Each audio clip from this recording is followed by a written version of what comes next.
Es un placer saludarles y estar este día con ustedes, compartiendo con líderes educativos. La verdad es que estoy sumamente complacida de pertenecer a este grupo y también de la invitación que me hayan hecho.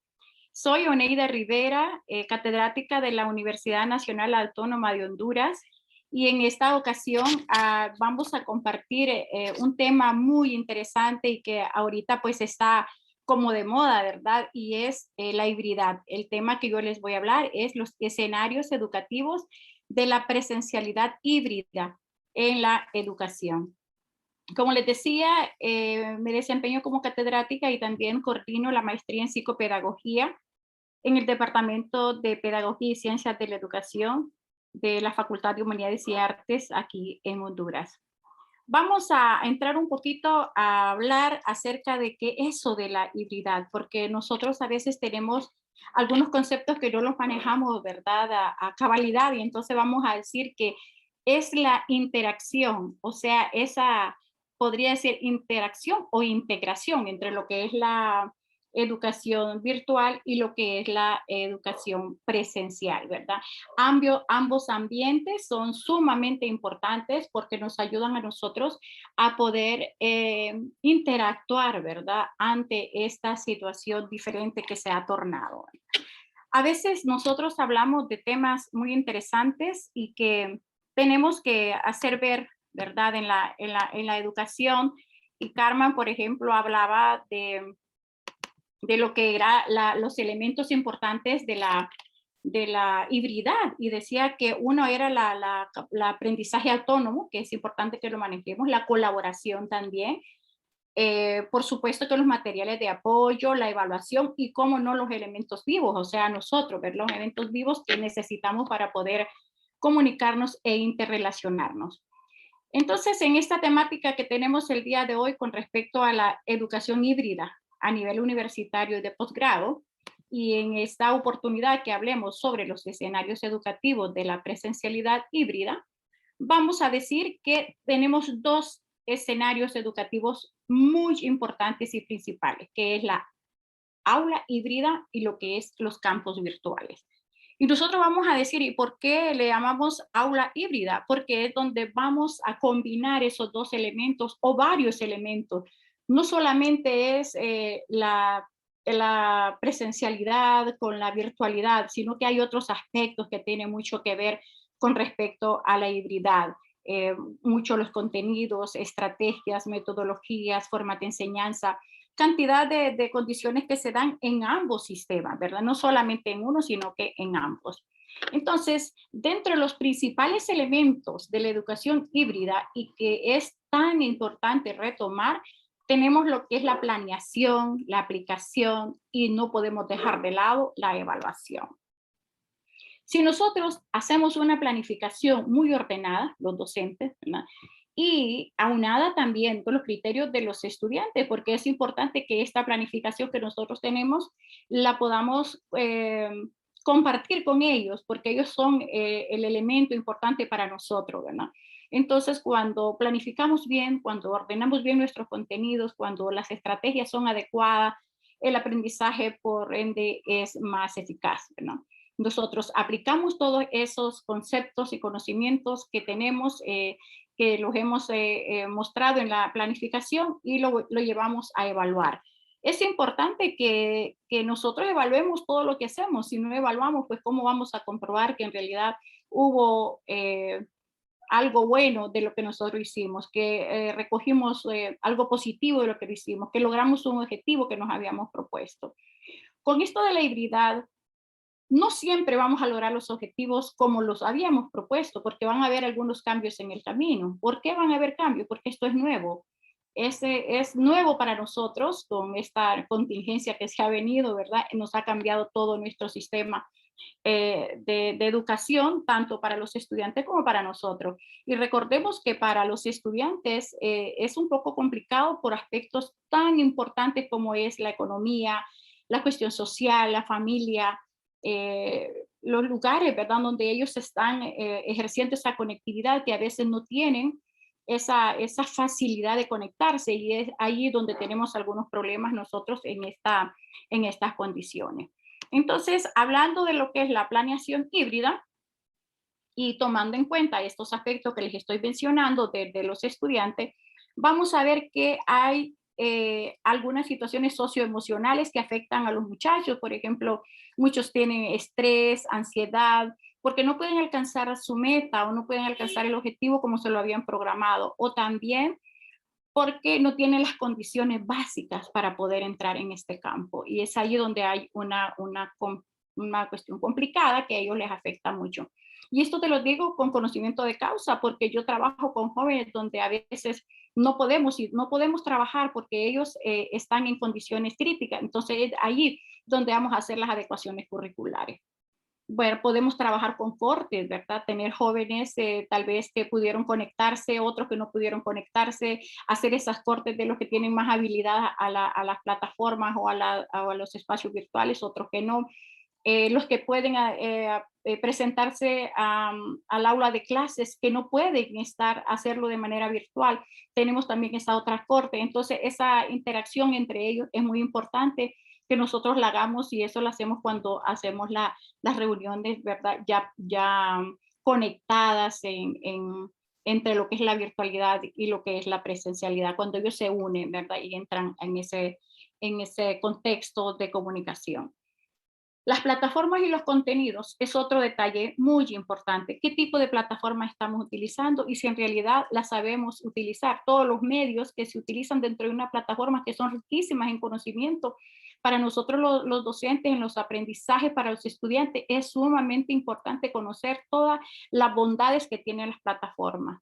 Eso es muy importante. Y los contenidos, por ende, que deben de ir a tono con lo que nosotros estamos queriendo dejar de conocimiento en los estudiantes. Pero para eso, para que nosotros dejemos en los estudiantes un aprendizaje significativo, como le llamamos, tenemos que tener una gran habilidad y un perfil de docente de calidad. Esas habilidades docentes que debemos de tener es para hacer más dinámica la clase, para que el estudiante pues no se retire, para tenerlo siempre como nuestro, que ya lo hayamos ganado. Entonces es muy importante que el docente tenga todas esas habilidades de conocimiento, más que todo psicológico, de lo que es el comportamiento humano, cómo poder luchar para que los jóvenes entren a esa resiliencia, ¿verdad? Con tantas adversidades que están viviendo ellos hoy día. Por ejemplo, yo tenía el caso de unas estudiantes de la maestría que en una contingencia grande que tuvimos, perdió su vivienda, perdió todo, y ella no podía ya conectarse. Entonces había que adecuarla para que pudiéramos a ella también incluirla, ¿verdad? Y no dejarla fuera del programa que teníamos programado con ellos. Y también muy importante los espacios didácticos, cómo nosotros preparamos esos espacios didácticos, y no solo espacios físicos, sino los espacios en cuanto a la cuestión de aprendizaje, ¿verdad? De administración de esos espacios, cómo lo vamos a administrar de acuerdo a las condiciones tanto del estudiante también como de la institución y también de nosotros los docentes. El equipamiento y la conectividad es básica. Muchas veces nosotros estamos teniendo una educación híbrida. Tenemos los muchachos allá en la pantalla y nosotros aquí con nuestro grupo presencial. Si tenemos una conectividad débil, no vamos a poder conectar con los que tenemos allá, ¿verdad? Al otro lado de la pantalla. Y si la institución no nos permite un equipamiento muy adecuado, buenas computadoras, también las pizarras que necesitamos ahora, las electrónicas, que podemos trabajar muy bien para la interactividad entre los estudiantes y nosotros. Cantidad de cosas que tenemos que manejar en cuanto a lo que es la conectividad y el equipamiento. El monitoreo al estudiante. Es importante que nosotros estemos presentes cuando ellos tienen alguna dificultad. No solamente los vamos a ordenar, los vamos a coordinar, los vamos a dirigir, los vamos a orientar y los vamos a dejar ahí. No, hay que ver cuáles son las necesidades que ellos tienen y en qué momento nosotros les podemos aportar para que ellos vayan desenvolviéndose de una manera efectiva, ¿verdad? Igualmente tenemos los calendarios didácticos, que los calendarios didácticos son una herramienta tan interesante para ellos porque es el que los dirige, es el que los guía. cuándo van a presentar sus asignaciones, qué fechas tienen que subirlas. Recuerden que la plataforma pues se cierra y ellos ya no pueden subir, tienen que estar muy pendientes de ese calendario.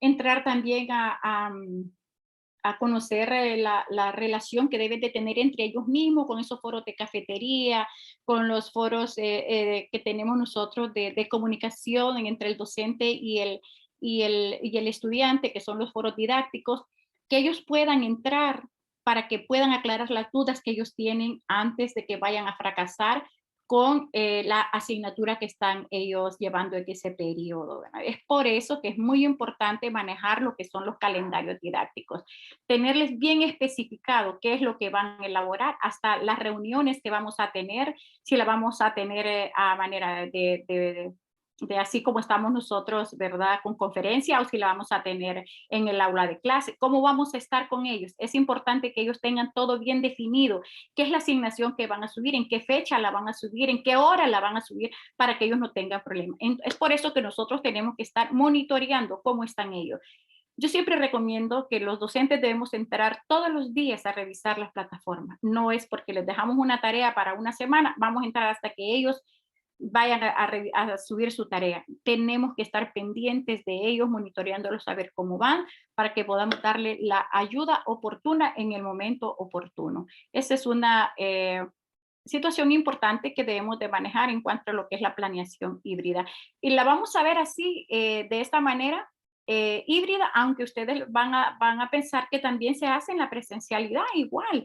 Nosotros tenemos manejo de contenidos, tal vez en la presencialidad no hay plataforma, pero sí manejo de contenidos, las habilidades docentes, el monitoreo siempre con el estudiante, porque uno está ahí pendiente a ver cómo está o si tiene alguna dificultad, cómo lo ayudamos. Los espacios didácticos igual, en este caso lo que entraran en la cuestión virtual, que son los calendarios didácticos, la conectividad y las plataformas, ¿verdad? Que es lo que entra en este punto. Bueno, hablando de la planeación híbrida, hay que ver también que tenemos que manejar algunas estrategias de enseñanza que son sumamente importantes para poder desarrollar estas clases. Entonces, dentro de las estrategias didácticas que tenemos, vamos a hablar de las estrategias presenciales y la de las estrategias virtuales. Las estrategias presenciales en algunos momentos las podemos combinar con las virtuales, ¿verdad? Por ejemplo, el caso de los proyectos, podemos hacer proyectos virtuales y proyectos presenciales. Podemos hacer incluso estudio de casos, investigaciones, las podemos combinar, ¿verdad? Aunque en el caso, bueno, nuestro, en cuanto a lo que es proyecto, siempre tratamos de que el muchacho vaya al campo de acción, o sea, que cuando elabora un proyecto, que lo haga real, ¿verdad? Que no solamente se quede plasmado en un documento, sino que tenga que hacer esa extensión a la comunidad. Entonces, es muy importante esa parte. Entonces, entre las clases presenciales, tenemos las magistrales, cuando nosotros estamos ahí frente a frente con el estudiante, las investigaciones que ellos hacen, que nosotros les dejamos indagaciones que ellos puedan hacer para que mejoren en cuanto al acervo cultural y de conocimientos que ellos deben de tener, que no solamente se estén metidos en lo que es la temática de la clase, sino que se expandan a otros escenarios y ellos puedan investigar, ¿verdad? Y como buen docente tenemos que ser investigadores y también enseñarles a ellos lo mismo. En la presencialidad, lluvia de ideas, uno puede perfectamente preguntar, ellos contestan, tenemos una relación sumamente dinámica, glosarios sobre los conceptos que ellos no manejan, ellos pueden, todo eso se trabaja en la presencialidad, ¿verdad? Los portafolios, por ejemplo, personales o los portafolios del alumno que llevan una bitácora de todo lo que ellos han elaborado en todo el periodo y después puedan evaluarse cuánto han logrado, eso es importante. Experimentos, estudio de casos, más adelante vamos a ver los tipos de estudios de casos que se pueden llevar en este caso, ¿verdad? Y los conversatorios, qué bonitos son cuando nosotros estamos con el estudiante en esa conversación, que ellos puedan entrar en nosotros, nosotros en ellos y tener esa interacción que nos ayude a mejorar el conocimiento. Entonces los conversatorios en el aula son importantes. Dentro en los virtuales tenemos los webinars como este que estamos elaborando hoy, ¿verdad? Multimedia, videoconferencias, la realidad aumentada, comunicación horizontal, totalmente horizontal, los entornos, las simulaciones, las gamificaciones, ¿verdad? Es tan importante también que el profesor haga dinámica la clase, que despierte en el estudiante esa capacidad lúdica de poder recibir su clase con alegría, con emoción. Lo sincrónico, ¿verdad? Cuando estamos de manera directa, cara a cara, o cuando estamos solo detrás de una pantalla, también los foros, los chats.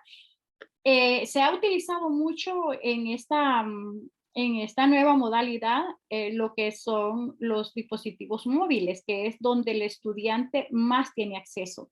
Muy pocos tienen su computadora o una tablet que los pueda ayudar. Casi todos se están comunicando por medio de sus dispositivos móviles, que es lo que más. Algunos tienen dificultades porque unos son inteligentes, otros no son inteligentes, pero ellos siempre se conectan, de alguna manera los tenemos ahí.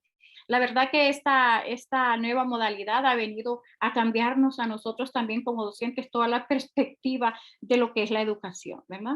Porque ya no estamos solamente con el estudiante enfrente, sino que tenemos otras condiciones que manejar, como esto de las metodologías, de las estrategias, de los contenidos y todo este tipo de ayuda que necesitamos, ¿verdad? Para poder mejorar estos aprendizajes.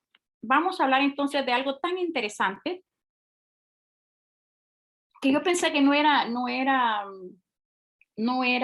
bien dejarlo pasar, y es sobre el diseño universal para el aprendizaje, porque en este caso estamos hablando de este tipo de aprendizaje híbrido, ¿verdad? Donde se conectan pues los dos ambientes, ¿verdad? Virtuales y remotos y que lo hacemos a través de distintos medios. Entonces, es importante mantener la motivación, más en este caso cuando es algo nuevo. Si nosotros logramos captar el interés del estudiante con nuestra clase, vamos a ver que él va a poner su mayor esfuerzo y cuando él sepa que tiene pertinencia y que domina su conocimiento, va a sentirse satisfecho, entonces va a tener una motivación enorme que los va a ayudar a que se puedan desenvolver mejor. La autorregulación es muy importante porque al estudiante casi siempre tenemos problemas con eso, ¿verdad? Porque ellos no saben cómo están. Entonces, bueno que el docente lo enfoque en eso, de ubicarlo para que él pueda saber cómo realizarse como estudiante y también como profesional, porque van a llegar a ser profesionales. Es importante toda esa etapa de este diseño, como la presentación también, porque es ahí donde nosotros tenemos que tener mucha empatía, esa percepción que debemos de tener siempre como docentes para ver si el estudiante está en las condiciones que debe estar para poder recibir los aprendizajes, si está utilizando qué tipo de símbolos, lenguajes, de verdad, cómo anda con su comprensión, con su análisis, con su reflexión, con todo ese análisis crítico que necesitamos de ellos. Es importante entonces que el docente esté bien impregnado de esos conocimientos para poder lograr lo que le llamamos la acción y la expresión, que es ya cuando el muchacho ya tiene sus conocimientos y ya puede actuar porque ya ha entrado a la parte toral que es poner en práctica sus aprendizajes. Entonces, este diseño consideré que era muy importante retomarlo y ponerlo en contexto nuevamente. Es un diseño conocido, ¿verdad? Todo el mundo lo conoce, pero no podemos dejarlo de lado. Entonces, hablando siempre de lo que es esta situación, ¿verdad? Que hemos llegado de la aprendizajes y las enseñanzas híbridas y de todos estos modelos que estamos tratando de adaptar. Recordemos que no hay mucha teoría sobre esto, ¿verdad? Esto es algo nuevo, por eso me motivó mucho esta temática para poder incursionar y de alguna manera ayudarnos mutuamente. Entonces, en la evaluación híbrida es tan importante la autoevaluación. Bien, yo pienso que no solamente el estudiante debe autoevaluarse, sino que también el docente, porque tenemos que saber cómo estamos, en qué hemos fallado, cómo podemos innovar, cómo podemos hacer cosas nuevas para lograr que el estudiante en realidad alcance su objetivo. La coevaluación es muy importante que el estudiante se conozcan, ¿verdad? Que ellos puedan tener una opinión acerca de cómo está su compañero, y a veces el mismo estudiante le gusta saber qué otro opina de él, y así podrá, aunque sabemos muy bien que este tipo de evaluación no es el que le está dando el puntaje al estudiante, o sea, si su compañero lo evalúa, no es eso lo que nosotros estamos evaluando, porque como docentes evaluamos otros aspectos, ¿verdad? Eso nos sirve como para que ellos entren en la interacción, para que ellos también sepan que son parte importante del proceso y que pueden dar opinión acerca de ellos. Y la heteroevaluación, la que nosotros hacemos con ellos, ¿verdad? Siempre los estamos observando cómo van, qué mejoras podemos hacer. Y hablando igual de la sincronía y la retroalimentación, ¿verdad? Que es muy importante. Yo pienso que la realimentación en los aprendizajes es muy importante porque a veces quedan muchos vacíos. El estudiante a veces queda callado y no dice nada, pero nosotros podemos en la evaluación, en esa heteroevaluación que hagamos, en la misma coevaluación de los estudiantes, podemos saber si hubieron falencias y si podemos mejorar algunas cosas en los estudiantes y así mejorar entonces el proceso de su experiencia en el curso. Y los estudiantes se van a sentir sumamente complacidos al saber que su maestro, ¿verdad?, pudo reconocer que habían algunos déficits en los aprendizajes y que los alumnos lo podían realimentar. Entonces, es tan interesante este tipo de ayuda con los estudiantes, ¿no? Entonces, hablando siempre de lo que es la evaluación, vamos a ver algunos instrumentos de evaluación que nosotros podamos utilizar. En la presencialidad, como ya todos es nuestro contexto, ¿verdad? Donde nosotros nos desenvolvemos, utilizamos mucho los diarios, la bitácora, hacer preguntas, maneras de hacer que el alumno exprese, haga su catarsis acerca de la clase, cómo se siente, y lo estamos evaluando. Nosotros nos estamos dando cuenta que el alumno maneja los contenidos, ¿verdad? Cómo anda su desempeño, cómo lo vemos a él como estudiante, y también nos sirve a nosotros para saber si lo hemos hecho de una manera efectiva y si podemos hacer algunos cambios para que ellos también puedan mejorar en los próximos cursos, ¿no? Lista de cotejo, las rúbricas que son tan importantes. Si nosotros evaluamos en base a porcentaje esa rúbrica, va a ser mucho más fácil para nosotros darles a ellos una evaluación bastante objetiva, ¿verdad? Las guías de observación, exposiciones, cuando nosotros trabajamos con los muchachos y los ponemos a que ellos defiendan una temática frente a nosotros, podemos decir, sabemos que maneja la temática, que está bien empoderado y que en realidad nos sirve este tipo de instrumentos para evaluar. Y en los virtuales, pues tenemos los portafolios de evidencia, ¿verdad? En este caso los portafolios digitales, que son los que estamos trabajando. Por ejemplo, hay un portafolio digital que sirve para evaluar aprendizajes y también para uno de docente y saber cómo el estudiante está en este proceso. Los ABP, los aprendizajes basados en problemas, es muy importante porque ellos por medio de esos 8 pasos, ¿verdad? Pueden descubrir y pueden discriminar esos aprendizajes de una manera más dinámica, más divertida y más compleja a la vez, ¿verdad? Debates a través de foros, claro, representaciones gráficas, solución de casos. Cuando nosotros les ponemos un caso, por ejemplo, en el área de orientación educativa, que es donde yo me desempeño, se trabaja mucho el seguimiento de casos. Ellos elaboran su proyecto de acción al final, donde muestran todo el conocimiento que adquirieron en el proceso de ayuda de un caso específico que uno le haya dado para que lo lleve. Entonces, de esa manera nosotros lo podemos hacer virtual, perfectamente lo podemos hacer. Las rutas de evaluación, los menús de evaluación, síntesis de contenido. Esas síntesis de contenidos sí se pueden hacer también presencial, pero también se hacen virtual porque ellos perfectamente hacen un resumen y lo pueden subir a la plataforma y entonces nosotros podemos revisarlo, ¿verdad? Igual que los paralelos, podría ser una heurística. Eh, los textos paralelos son muy bonitos en este caso de la virtualidad para evaluarlos a ellos, ¿verdad? Y así podría ser tipos de ensayo que puedan ellos subir a la plataforma. Y hay cantidad. Pues yo he mencionado algunos, ¿verdad? Pero ustedes saben que hay cantidad de instrumentos de evaluación que podemos utilizar. Entonces, todo este concepto que estamos hablando acerca de lo que son los aprendizajes de la formación híbrida, tenemos que tener muy en cuenta que en este caso necesitamos lo que son los dispositivos. Si nosotros no tenemos esos dispositivos, no podríamos interactuar en ese tipo de modelo que se está trabajando hoy. Por ejemplo, todo profesor debe tener su computadora, ¿verdad? Su portátil o como sea, pues, necesita tenerla obligatoriamente, igual que el estudiante. Lo que pasa es que el estudiante, como les decía al inicio, no tiene esas posibilidades, entonces solamente están utilizando sus móviles, ¿verdad? En micrófonos, ¿verdad? De altavoces, los paneles interactivos o proyectos interactivos como igual las mismas tablets y todo eso, porque nosotros a veces esto es como es tan ubicuo, ¿verdad? Nos sirve porque de cualquier lugar o en cualquier momento podemos dar los asesoramientos a los estudiantes. Entonces, es tan importante los dispositivos que podamos manejar, las cámaras de video. Si no tenemos una cámara, no podemos hacer esta interacción con ellos y en realidad recordemos que esto de la virtualidad es algo a veces un poquito complejo por el hecho de que el estudiante cuando no tiene esa conciencia de lo que es su educación, a veces solamente dejan conectados y ellos se pueden separar de la conferencia o de la clase. Entonces, en este momento utilizamos mucho lo que es la cámara de video y podemos comprobar que estamos trabajando con ellos, que ahí están los estudiantes, enciendan su cámara y ellos ya la encienden y nosotros sabemos que estamos trabajando con ellos. Es muy importante.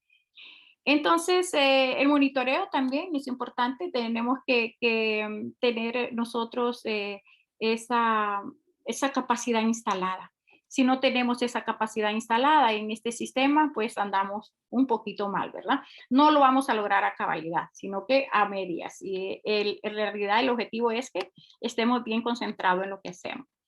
Entonces, en el caso del campo virtual para las asignaturas presenciales, podemos hablar de lo que es la axioma metodológico, ¿verdad? Que nosotros utilizamos como docente, esa capacidad que tenemos para hacer el análisis del profesor tiene que ser muy activo, ¿verdad? Interactuar con el grupo, tratar de que el grupo esté conectado con él, que no solamente esté como un simple servicio, sino que tiene que estar conectado con el curso de la asignatura, ¿verdad?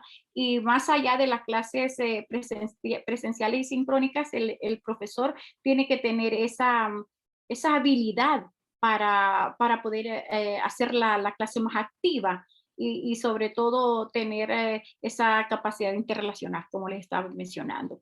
Entonces, lo que se pretende es en realidad enriquecer, ¿verdad? Los tiempos y los espacios del trabajo autónomo del estudiante. Entonces, para que ellos puedan también valorar ese proceso en cuanto a sus competencias, ellos pueden medirse, ¿verdad? Y que también dispongan de un lugar adecuado, amplio, enriquecido, ¿verdad? Para que hagan su trabajo autónomo, para que ellos son autodidactas prácticamente, porque nosotros no estamos ahí directamente con ellos están allá al otro lado, ¿verdad? Entonces, estamos nada más guiándolos, pero ellos trabajan solos, entonces se vuelven colaborativos, ellos comparten con sus compañeros, son creativos, usan el diálogo, tienen esos encuentros con el maestro y también con sus compañeros y igual es muy importante involucrar a todo el contexto de lo que es la educación, como los padres de familia, la misma sociedad, los profesores, la planta administrativa, ¿verdad? De los centros educativos, en este caso de las universidades, debemos de estar muy a tono para que podamos en realidad cumplir con esta misión que tenemos como docentes. No es tan fácil, como les digo, porque ahora hemos entrado a otro modelo, pero estamos adecuándonos, tanto los estudiantes como nosotros estamos entrando a esta tónica nueva, ¿verdad? Entonces, todo profesor presencial en la línea híbrida, ampliada y enriquecida, deberá tener como mínimo activo el curso virtual, ¿verdad? Como les estaba diciendo al principio, con lo siguiente. ¿Qué es lo que debe de tener? Su repositorio, bibliografía, ¿verdad? Tener esos campos abiertos para que los alumnos puedan ingresar y puedan participar. Utilización de los canales y recursos de comunicación, descripción detallada de la actividad dirigida y de las tareas realizadas en el curso, porque si nosotros no tenemos bien dirigido al estudiante, él se puede perder. Entonces, aquí los responsables somos nosotros los docentes, de que ellos cumplan con sus actividades de manera correcta, siempre y cuando nosotros los dirijamos bien, ¿verdad? Tenemos que tener esa habilidad como docentes de hacer actividades que sean evaluables, realizables y hasta vez confiables, porque hay actividades que ellos solamente las agarran, las copian de otro compañero y las suben. Entonces hay que despertar en ellos esa conciencia de esa pertinencia también, de que tienen que ubicarse en el contexto, que la situación no está igual. Evaluación por competencia, y bueno, por competencia, por objetivo, ¿verdad? Porque se puede evaluar de una de las dos maneras. Incluso nosotros podemos planificar por competencia o por objetivos, ¿verdad? Lo único que no tenemos que ser tan rígidos con esas planificaciones porque en estos momentos tenemos que flexibilizar un poco más debido a la situación que es nueva, como les estaba diciendo, ¿verdad? Las metodologías, la personalización de las metodologías es muy importante la parte metodológica. Si nosotros no llevamos ese proceso bien ordenado, vamos a hacer después un desastre, ¿verdad? Entonces nosotros tenemos que tener esa responsabilidad y ese crecimiento profesional, más que todo esa ética como profesional, para poder mostrar a los estudiantes todo lo que ellos necesitan de una manera correcta, ¿verdad? Y usar esas herramientas. Hay un detalle bien importante y que yo lo he visto en muchos de los colegas, que cuando inició este nuevo modelo, hay compañeros que no manejaban muy bien esto de la virtualidad. Entonces les costó entrar. Si les costó entrar a ellos, se imaginan los estudiantes, porque los estudiantes manejan siempre las redes y el internet y los servicios a manera de diversión, ¿verdad? No lo toman con el sentido estricto de la palabra de aprendizajes o de ampliar sus conocimientos, sino que el estudiante lo hace únicamente para la diversión. Entonces, nosotros los profesores también tenemos que entrar, ¿verdad? A esta situación, o le entramos, porque no hay de otra, tenemos que hacerlo, ¿verdad? Entonces, tenemos la estructura básica del menú de campus virtual. El objetivo es ayudar al estudiante a ubicarse rápidamente en los contenidos de la asignatura. Esta estructura podrá ser adaptada, ampliada en función de las necesidades de cada asignatura.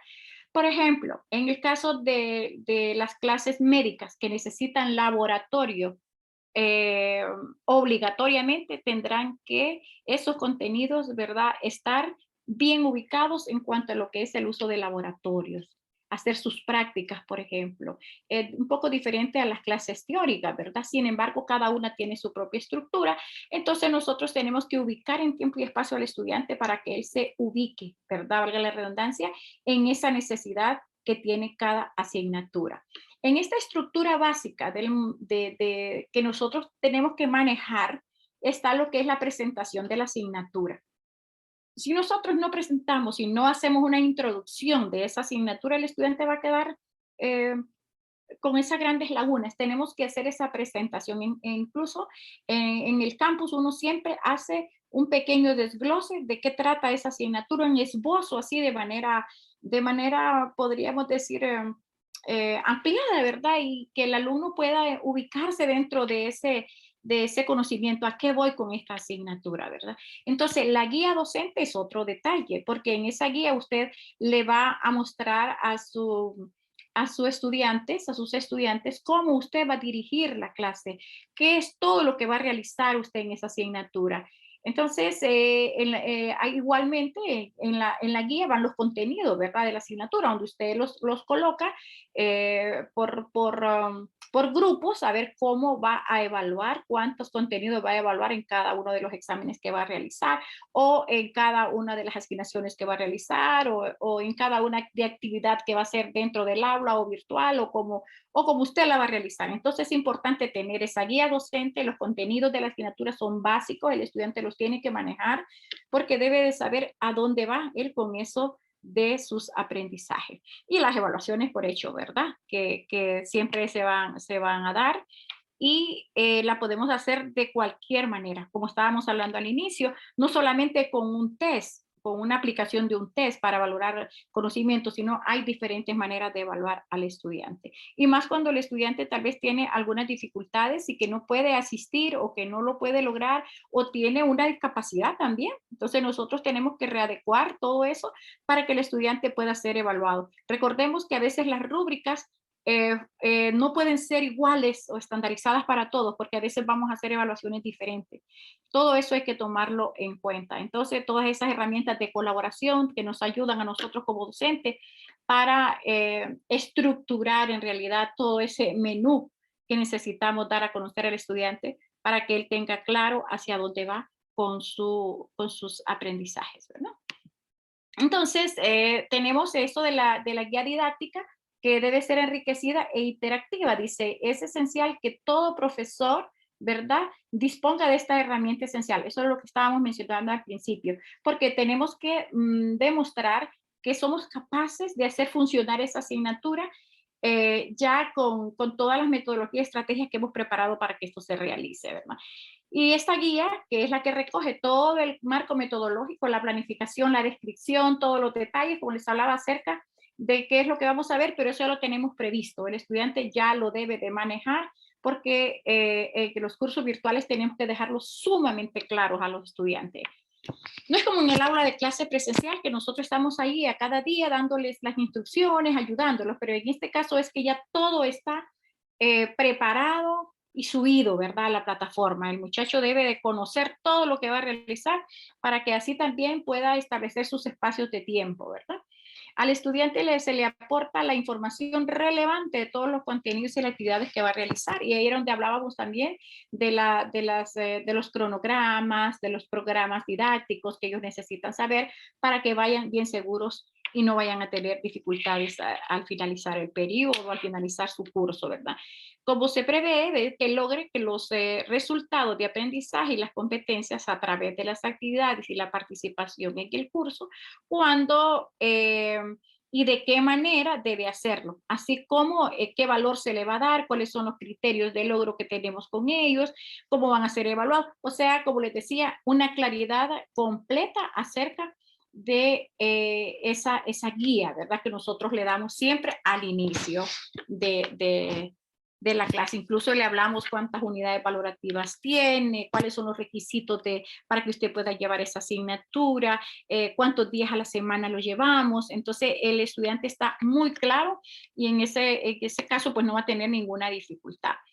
Entonces, hablando de este tipo de ayuda, también las metodologías y las estrategias deben de tener una orientación clara, ¿verdad? Los docentes deben de articular todo eso con el marco metodológico de ayuda que tiene para orientar al estudiante. Entonces, la mejor metodología es una combinación de diferentes metodologías y estrategias. O sea, no solamente porque yo utilizo esta metodología es la que voy a llevar siempre. Recuerdo cuando damos una capacitación a unos compañeros docentes, colegas de otras áreas, y yo le decía, ¿qué tipo de metodología usted utiliza? Y él me decía, ¿y tú me vas a venir a decir a mí cómo voy a cambiar si yo tengo 30 años de ser maestro? Y yo le decía, tiene 30 años de ser maestro con una sola metodología. Entonces, en realidad, ¿dónde están los cambios y las mejoras que he realizado? ¿Cómo sabe con qué tipo de alumnos se está trabajando? Entonces, es importante que el docente maneje diferentes tipos de metodología, esté haciendo cambios, ¿verdad? Y haciendo combinaciones también con las estrategias que está articulando, ¿verdad? A la hora de presentar en realidad las orientaciones al estudiante. Entonces, dentro de eso tenemos, dentro de esas metodologías tenemos, por ejemplo, los objetivos de aprendizaje, los resultados y las competencias previstas que ya uno tiene y ya sabe hasta dónde va a llegar. Como les digo, van a haber algunos cambios en el camino por algunas circunstancias que se den, el tipo de estudiantes, el tipo de asignatura, por el tipo de sistema como estamos ahorita, porque no lo esperábamos, entonces van a haber algunos cambios. Pero tenemos que ver también todas esas capacidades y condiciones físicas, espaciales, materiales, virtuales, del aula, es decir, ¿verdad? Y también esa relación que tiene la educación con las mismas familias y cuáles son esos espacios áulicos que los alumnos manejan.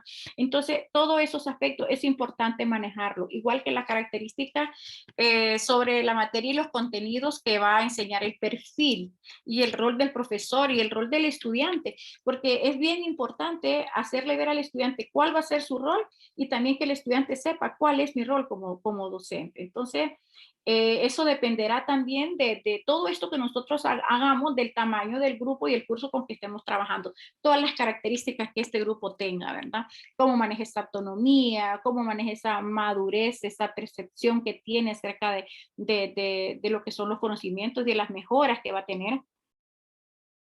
como profesional y también en este caso como estudiante, ¿verdad? Entonces, vamos a ver aquí. Hay metodologías, perdón, basadas en el contenido y los centros nucleares de interés, porque hay centros nucleares de interés. Nosotros tenemos, por ejemplo, que centrar su interés en los contenidos, los resultados de aprendizaje, las competencias que tenemos previstas. Hay que ver el profesor en realidad si tiene liderazgo, si es el protagonista, si no se deja quitar esa hegemonía, porque vemos maestros que nos dejamos quitar, ¿verdad? Ese puesto. A veces hay estudiantes que son muy ágiles y nosotros tenemos que estar siempre a la vanguardia, no quedarnos allí. Tenemos que diseñar esos procesos didácticos que permitan al estudiante un amplio grado de autonomía, ¿verdad?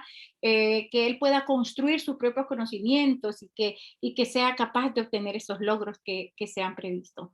Entonces se puede adoptar diferentes tipos y estrategias didácticas, como en este caso las individualizaciones programáticas para los grupos pequeños, ¿verdad? Nosotros podemos utilizar alguna manera eh, adecuada para que puedan trabajar los grupos pequeños. También podemos hacerlo con grupos grandes porque tenemos la experiencia pues, de trabajar con grupos enormes, ¿verdad? Entonces, por medio también de seminarios, que lo podemos lograr, y la preparación de debates y propuestas que podemos hacer con los mismos estudiantes para que haya una reflexión. Por ejemplo, cuando hacemos los foros o los foros interactivos en la plataforma, tratamos que el estudiante hable de un tema, participen de ese tema, hagan sus críticas constructivas de ese tema, hagan las adecuaciones de esa temática. Entonces es bien importante que tengamos en cuenta esa capacidad que debe tener tanto el docente como el profesor. Y también dice que son perfectamente compatibles con otras metodologías como, por ejemplo, la gamificación, ¿verdad? Los aprendizajes basados en proyectos. Eso de la gamificación en educación superior, pues sí se da, pero se da más en la educación media y primaria, porque es donde nosotros podemos utilizar diferentes tipos de dinámicas para poder lograr los aprendizajes. Sin embargo, también en educación superior, siempre y cuando podemos adaptarnos, ¿verdad? Y conociendo también el grupo que estamos trabajando, a ver de qué manera hacemos un poquito dinámica, ¿verdad? La educación también. Tal vez no solamente jugando, pero sí también lo podemos hacer con estrategias y metodologías activas, que el alumno pues no se canse, ¿verdad? De escuchar al maestro, sino que siempre esté totalmente motivado.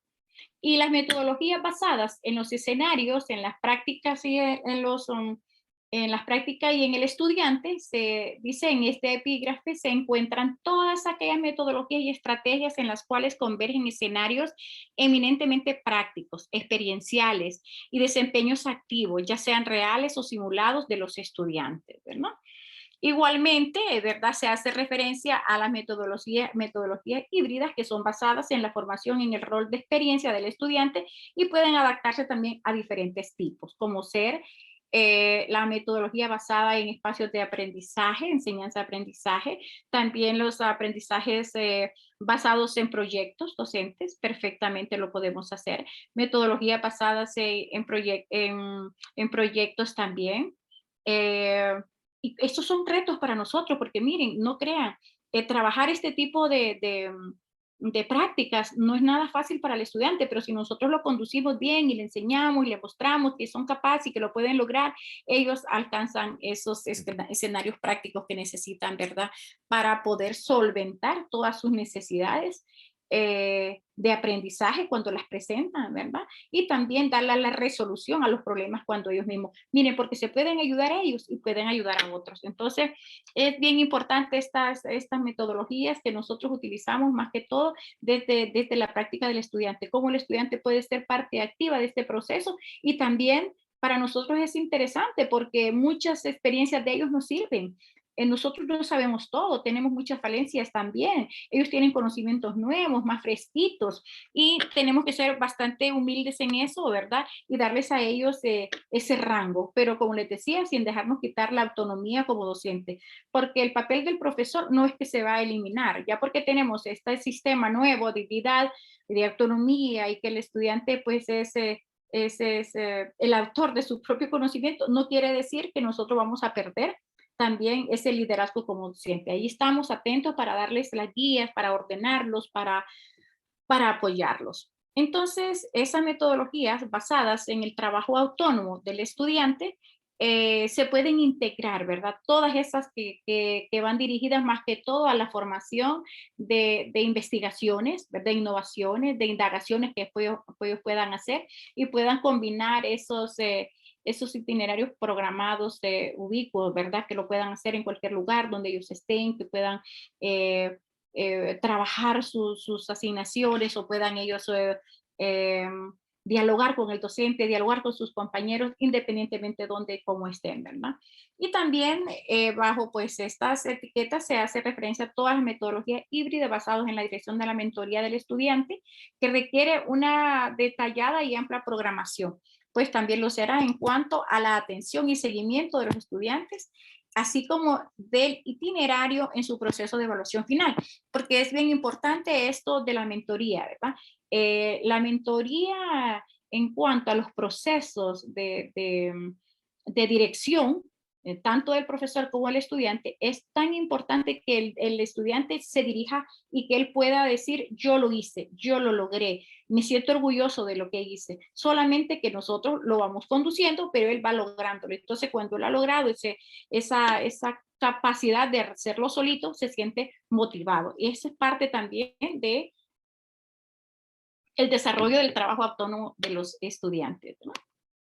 Y la metodología basada en la gamificación y la inversión de la educación, también podríamos hablar de esto. La gamificación es algo un poquito, es muy buena, pero sí en realidad a veces puede traer algunas complicaciones porque la persona que lo maneje tiene que tener un amplio conocimiento de la temática y va a ver cómo lo va a insertar.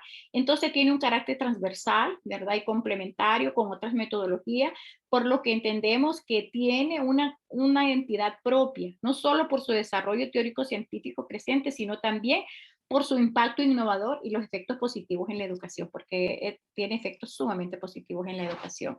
La gamificación entonces representa una de las metodologías y estrategias docentes más llamativas y novedosas, ¿verdad? Eh, de las existentes en la actualidad.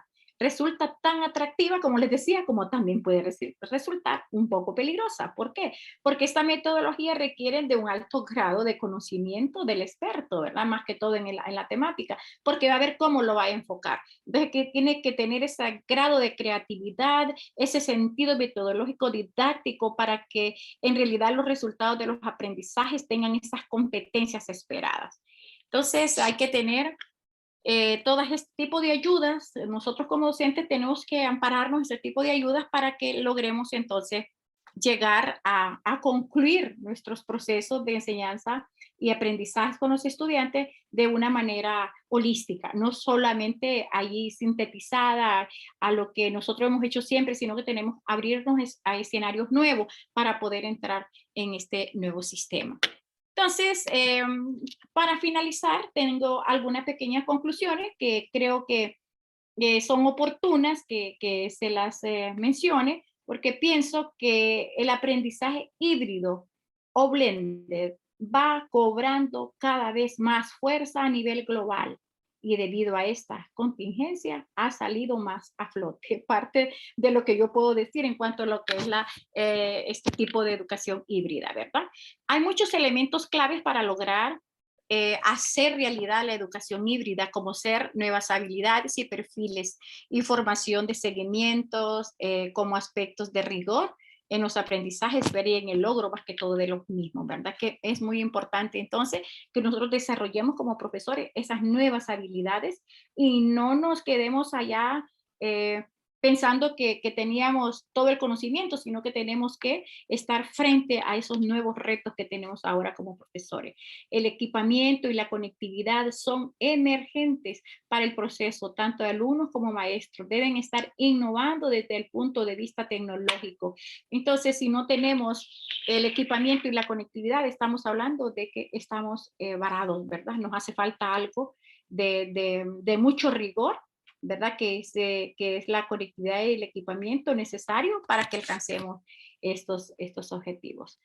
Ha sido un gran placer haber estado con ustedes y haber compartido conocimientos que tal vez ustedes ya los manejan, pero de alguna manera, bueno, realimentarlos, ¿verdad? Y en este caso, pues, eso es lo que he hecho, compartir con líderes educativos y espero estar nuevamente con ustedes en otro escenario de esta naturaleza. Así es que espero que esta, esta participación que he tenido el día de hoy la podamos compartir con otros líderes, ¿verdad? Así como también con estudiantes para que ellos se empapen de estos conocimientos que debemos de tener en cuanto a lo que es la educación híbrida.